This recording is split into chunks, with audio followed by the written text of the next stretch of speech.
తెలంగాణ నూతన సీఎస్ గా కె రామకృష్ణారావును నియమించారు. తెలంగాణలో భారీగా ఐఏఎస్ ఐపీఎస్లు బదిలీ అయ్యారు. నెలాఖరులో ప్రస్తుత సీఎస్ శాంతి కుమారి రిటైర్డ్ కానున్నారు. ఈ క్రమంలో కె రామకృష్ణారావును కొత్త సీఎస్ గా నియమించారు.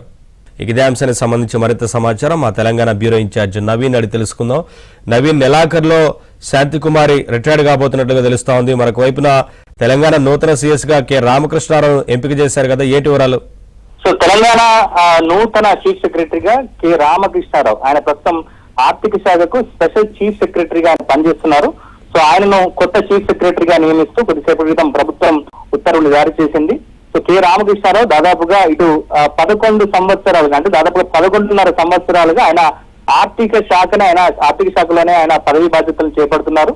సో ఆయన ప్రిన్సిపల్ సెక్రటరీ నుంచి, అంటే ఇదే శాఖలో 11.5 సంవత్సరాలు ప్రిన్సిపల్ సెక్రటరీగా పనిచేశారు. ప్రస్తుతం ఆయన స్పెషల్ చీఫ్ సెక్రటరీగా, అంటే ఒకే శాఖలో ఎక్కువ కాలం పనిచేసినటువంటి అధికారిగా మనం రామకృష్ణారావు అని చెప్పొచ్చు. 1991 బ్యాచ్ కి చెందినటువంటి రామకృష్ణారావు ఇటు గడిచిన ప్రభుత్వంలోను ప్రస్తుత ప్రభుత్వంలోను ఇటు ముఖ్యమంత్రులకు చాలా దగ్గరగా ఆయన వ్యవహరిస్తూ వచ్చారు. ముఖ్యంగా ఆర్థిక శాఖకు సంబంధించినటువంటి కీలకమైనటువంటి బాధ్యతలను ఆయన సమర్థవంతంగా నిర్వహించారని చెప్పవచ్చు. సో రామకృష్ణారావుతో పాటుగా చాలా మంది సీనియర్ అధికారులు చీఫ్ సెక్రటరీ పదవికి వాళ్ళంతా కూడా పోటీ పడ్డారు. సో దాంట్లో 1992 బ్యాచ్ కి సంబంధించినటువంటి జేఎస్ రంజనయ్య కావచ్చు, లేదా వికాస్ రాజే కావచ్చు, వీళ్ళంతా కూడా పోటీ పడ్డప్పటికీ కూడా ముఖ్యమంత్రి రామకృష్ణారావు వైపే మొగ్గు చూపినట్టుగా తెలుస్తుంది. ఎందుకంటే రాష్ట్ర ఆర్థిక పరిస్థితిని దృష్టిలో పెట్టుకొని సో అభివృద్ధి విషయంలో ఏ విధంగా ప్రభుత్వాన్ని ముందుకు తీసుకెళ్లాలి, ఆర్థిక సంబంధమైనటువంటి అంశాల పట్ల రామకృష్ణారావుకు అవగాహన ఉందనేటువంటి ఆలోచనతోనే ఆయనను నియమించినట్టుగా తెలుస్తుంది. సో రామకృష్ణారావు